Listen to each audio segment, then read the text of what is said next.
I'm Professor Jenna Hartel. Welcome to Information Science, 1980s style. Information behavior is our term for the way people deal with information, in particular how people seek and use information. Just like the 1980s were a heyday of musical creativity, in information science the 1980s were a golden age of information behavior discovery. Around this time, analytical attention turned from information systems, collections, and resources towards people and their relations with information.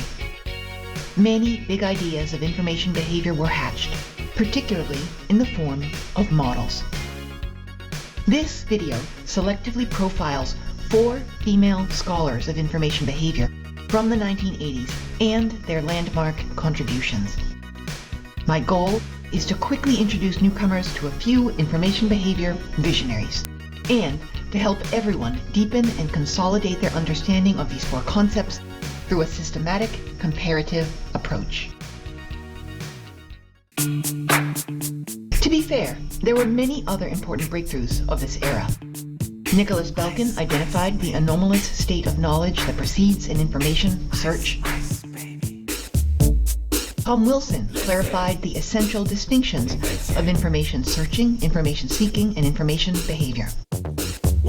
I salute all the scholars who lent momentum to the 1980s renaissance of information behavior. Let's now focus on the 4 featured individuals and their big ideas.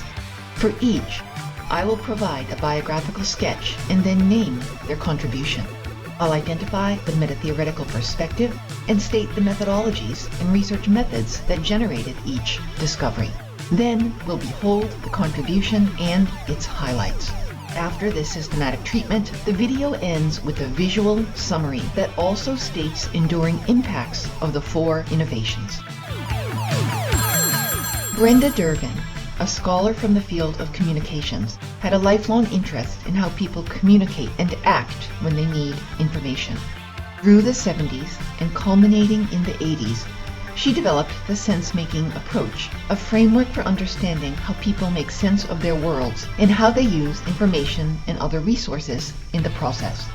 Metatheoretically, sense-making fit within the cognitive paradigm of the day, due to its focus on an individual's mind and actions.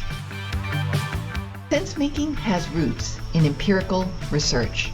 It emerged from wide-ranging studies of people in information-seeking situations, using interviews and surveys. Over the years, Dervin illustrated the sense-making approach differently, and here is one of her later models.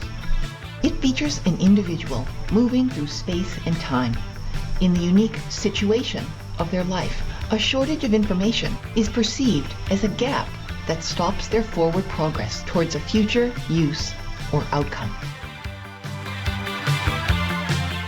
While there's an infinite diversity of human experiences, sense-making crystallizes 3 stable and near universal concepts therein: the life situation, the gap, which is the unknown, and the ultimate use.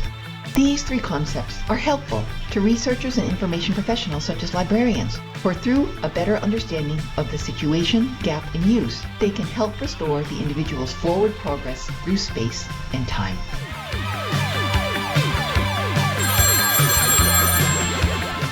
Carol Kuhlthau was a school librarian before pursuing a PhD in education. For many years, she had watched students struggle to complete their class assignments in her school's library. Kuhlthau was influenced by George Kelly's construct theory, which holds that all people create constructs in their mind, and these constellations change when learning. Kuhlthau's dissertation research tracked students as they used the library to complete an essay assignment. Through methods such as interviews, timelines, and diaries, she documented how the students conduct library research for their writing projects. The outcome of her dissertation is called the Information Search Process, or ISP for short. Its highlights are captured in this table. As a way of constructing a new understanding for the assignment, students pass through 6 typical stages. The ISP further described these processes along 3 dimensions in terms of their thoughts, feelings, and actions.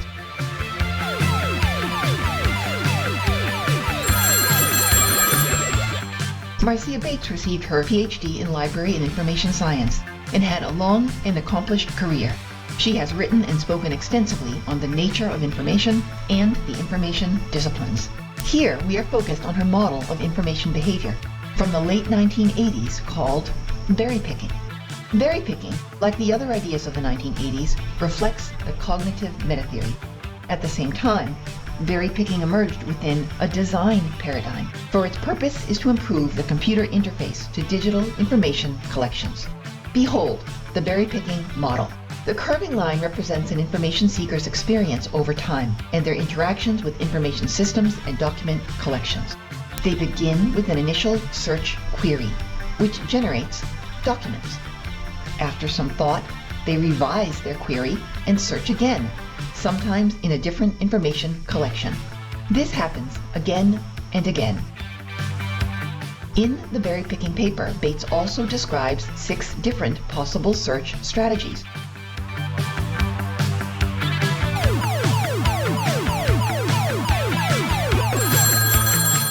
Elfreda Chatman had a PhD in Library and Information Science and was also steeped in sociological theory and methods. She sought to understand the relationship between information behavior and poverty, in particular for women living in constrained or marginalized circumstances. Metatheoretically, her thinking was heavily influenced by concepts in the sociology of knowledge, and she was an early proponent of a critical approach to information behavior. Chatman was a methodological innovator and our field's first ethnographer. She conducted fieldwork in the communities she studied. Through the 80s and into the 90s, Chatman proposed several new and integrated information behavior theories, namely information poverty, small worlds theory, and a theory of life in the round. Overall, Chatman casts information behavior as complex and socially constructed within particular settings and communities. It may have elements of deception, secrecy, and information avoidance. There are social barriers to information, yet people find apt and economical solutions.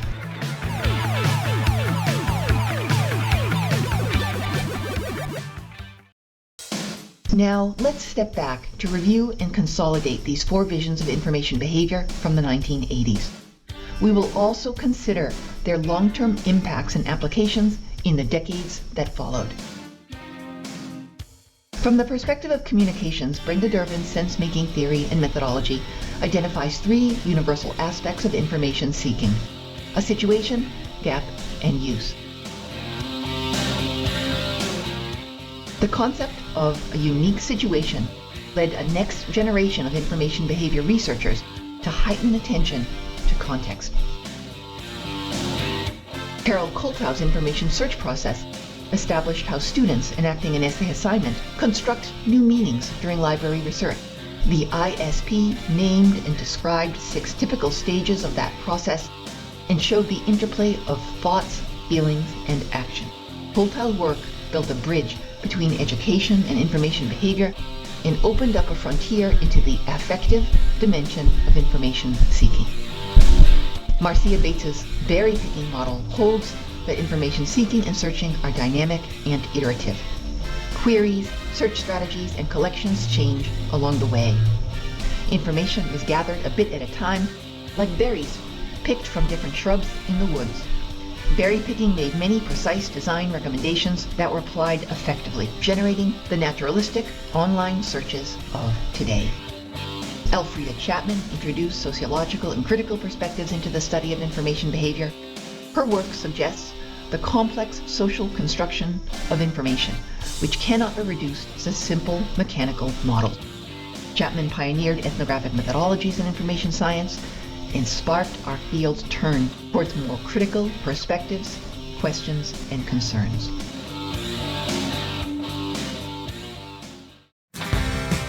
I hope you've enjoyed this foray into information science and information behavior 1980s style. See my many longer videos about these topics and people. Thanks for watching. Please like this video and subscribe to InVideos to learn more about information science.